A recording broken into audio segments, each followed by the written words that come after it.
বৈশাখের দিনটা বরাবরই আমার খুব পছন্দের একটি দিন। এই দিনে আমার বিশেষ একটা কারণও আছে। আর এছাড়া এই দিনে কেন যেন আমার বের হতে খুব ভালো লাগে। শাড়ি পরা, রঙিন একটা ভাব। সবাই যখন সুন্দর সুন্দর শাড়ি পরে বের হয়, আমারও খুব ভালো লাগে। আগে একটা সময় ছিল যখন কলেজে যেতাম, সবাই রঙিন শাড়ি পরতো। তারপরে শিল্পকলায় যেতাম। আসলে সব কিছু মিলে এই দিনটা অন্যরকম একটা দিন হয়ে উঠতো। খুব ভালো লাগতো সেদিনে। তো এখন আর কিন্তু সে আগের মতো শিল্পকলা অথবা ডিসি হিলে যাওয়া হয় না। আর এখন তো বাচ্চাদেরকে নিয়ে বের হব, সেজন্য কাছে কোথাও যেতেই খুব পছন্দ করি। তো এবার চিন্তা করলাম যেখানে গরম লাগবে না, সব কিছু মিলিয়ে কাছে কোথাও যাব। তো সেই জন্য চলে গেলাম আমাদের বাসার খুব কাছেই একটা রেস্টুরেন্টে।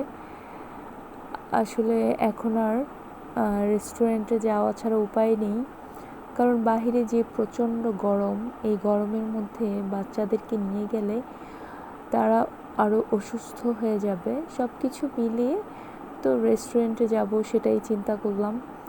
এখানে আবার সুন্দর খেলার জায়গাও আছে বাচ্চাদের, আর খাওয়া দাওয়া করব। এই তো, আর কিছু ছবি তুলব, কিছুক্ষণ থাকবো সেখানে। তো খুব বেশিক্ষণ ছিলাম না, গিয়েছিলাম দুপুরে।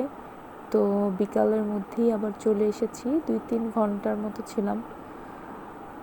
আর এই রেস্টুরেন্টের নাম হলো ক্যাপ্টেন ডাইন। এটা আমাদের বাসার খুব কাছেই। উপরে অবশ্য ছাদের মধ্যে কিছু গাছগাছালি আছে, যেটা সেদিন বন্ধ ছিল।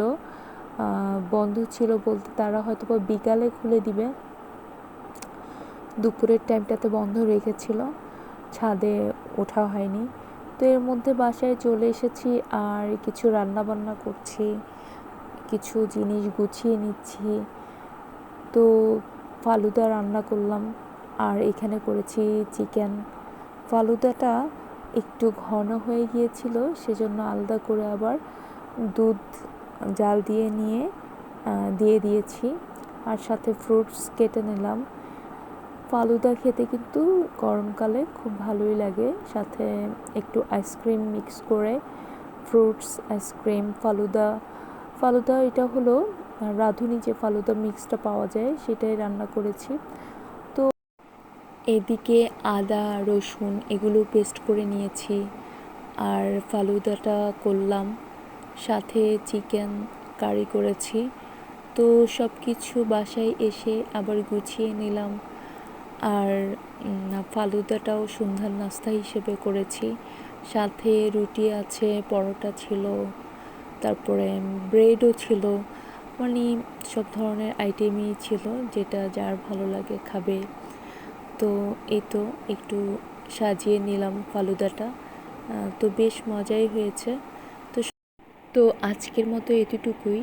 আল্লাহ হাফেজ।